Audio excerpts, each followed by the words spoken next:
Hey, welcome back. Thanks again for coming back to my channel. I'm going to be releasing a series of videos. The first video is going to talk to you about how to explain your ADHD in intimate relationships.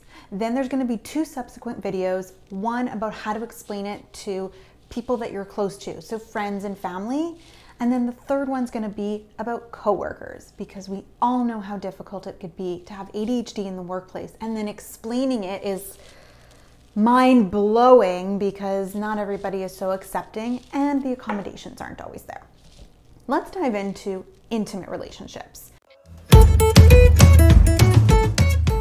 You might have a partner, you might not. Maybe you're looking for a partner and you want to know how to explain your ADHD when you meet somebody.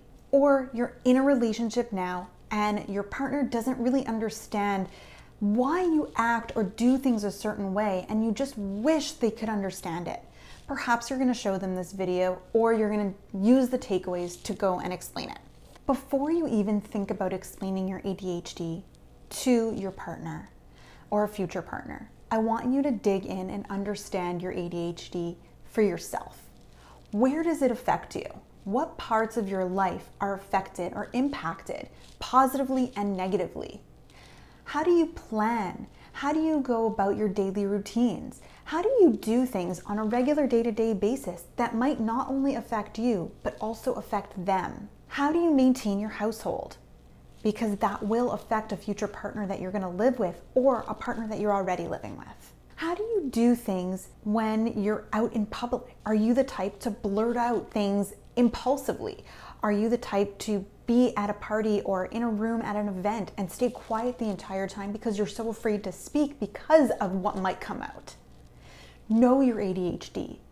Get on a deep and intimate level with your ADHD, because if you know it and you can explain it to yourself and really hone in on what's going on, then you can subsequently explain it to someone else. Look at your ADHD from the angle of, if you were an outsider, what would you see? And how would it affect you?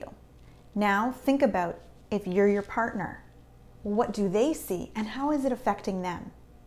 How can you explain all of that to your partner in a way that's going to make sense in their world? If your partner is neurotypical, or maybe they are neurodiverse, but they have a different type of ADHD, so you could be inattentive and they could be hyperactive. How do you explain your inattentive behaviors?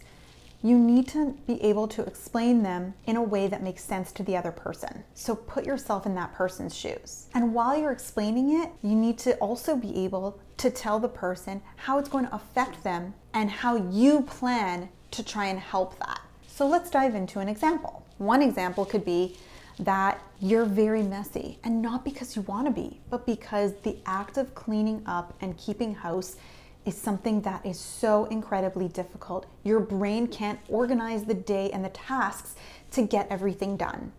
And when you do start organizing it, you get so overwhelmed by the amount of tasks that you can't find the energy or the motivation to get started.